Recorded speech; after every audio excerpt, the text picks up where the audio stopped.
Welcome to r/Bestof Redditor Updates, where OP discovers that her teacher is a mega racist. Our next Reddit post is from r/Relationship Advice. This is a really strange situation, and honestly a little bit funny, but it's been bothering me for the past couple of days, and I don't know what to make of it. On Thursday, I was playing a game called Overwatch on Xbox, and I was in team chat, but I wasn't talking in it. I was queued with one of my friends, and we were in our own separate Xbox Live party. Anyway, people were talking like normal, and this one guy on my team started arguing with others and yelling a bunch of racial and homophobic slurs towards everyone on the team. This is pretty normal on Xbox, unfortunately. But this guy was going crazy. He was repeatedly screaming and calling people the N-word and saying some pretty nasty stuff to people. It was so vile, I can't even bring myself to repeat it. Like next level stuff.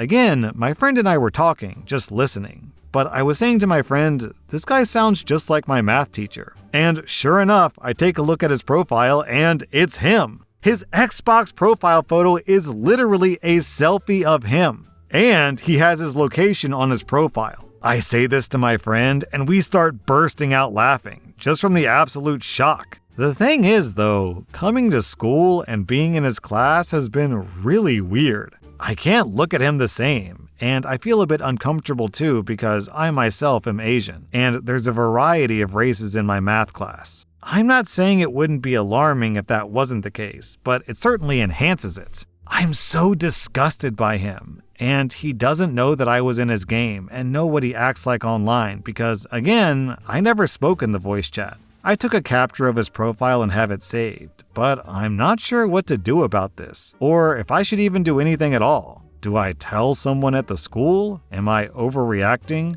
Some of the things he said were directed towards me, but he doesn't know that I was a student of his. That doesn't really make it okay, though. This is so weird. I want to see what other people say. Then, 5 months later, OP posted an update. I came to the decision to go to my guidance counselor with my friend and gave her the hypothetical of this happening. She let us know that we should dismiss our wariness of the situation and told us that this is a very serious matter. I just said that I was very uncomfortable and wasn't sure what to do. I told her the teacher's name and she said that she would take care of it. The day after that, we saw him again in class, seemingly normal, but that was the last time. The day after, he was gone.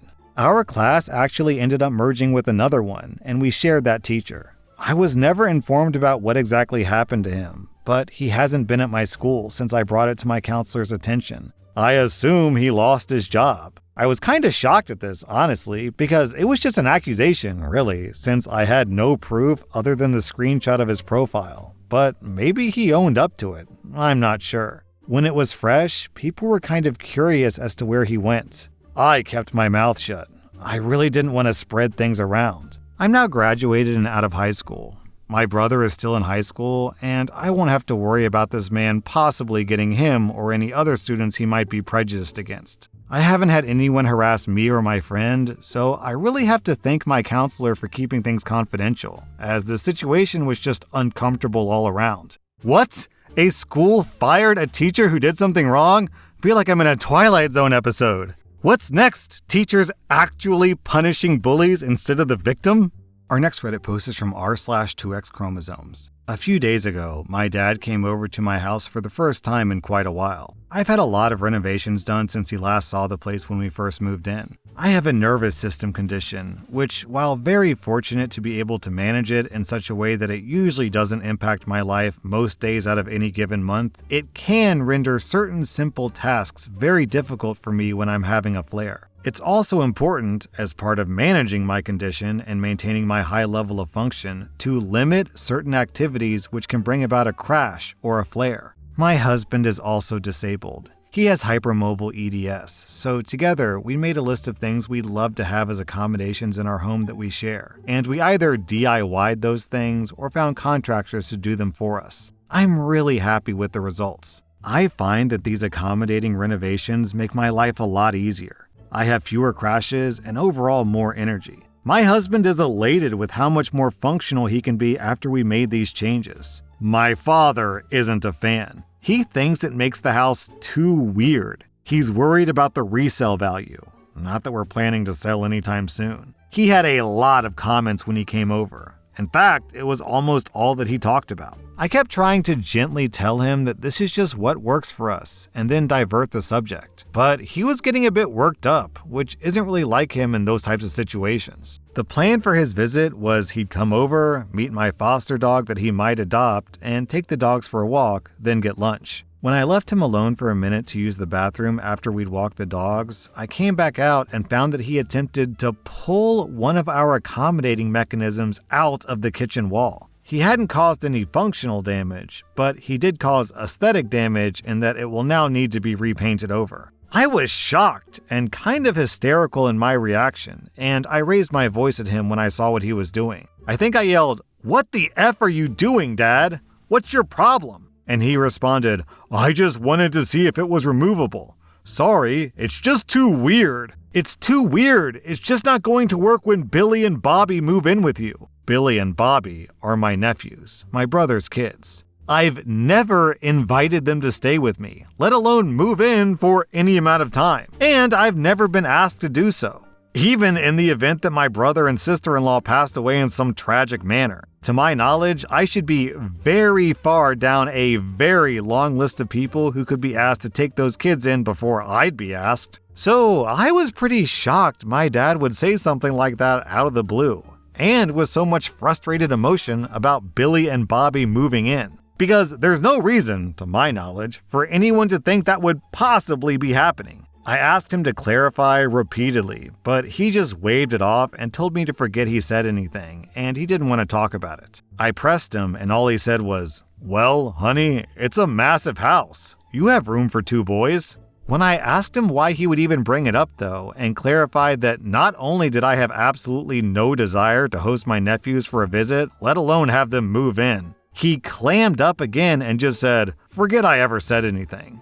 He apologized for damaging my home, immediately transferred a larger sum than necessary to me via Zelle to fix the scratch he'd made, and then took me out to lunch as we'd planned prior. The rest of the day with him was pretty normal, and I guess I was just a little shocked or something because I didn't bring it up again. But now that it's been a few days, I can't get it out of my head, and I'm so annoyed. First of all, my dad hasn't ever been and would never be that aggressive about any decoration or renovation in my brother's homes. He just wouldn't. And I can't help but feel that he's less respectful of my home because I'm a woman, which sucks. But what's more upsetting is, what the hell was he talking about in terms of my nephews? Like, is my family conspiring in some way to move those kids in with me? It wouldn't be the first time that my family assumed I would take care of those kids without asking me first. But in the past, it was just babysitting. And I've directly told everyone that even that is unacceptable. So I would be really shocked if my brother and sister-in-law thought that was acceptable. I guess I'm just spinning out and don't really know what to do about it. I'm stuck between asking my father about it again first or just reaching out to my brother directly.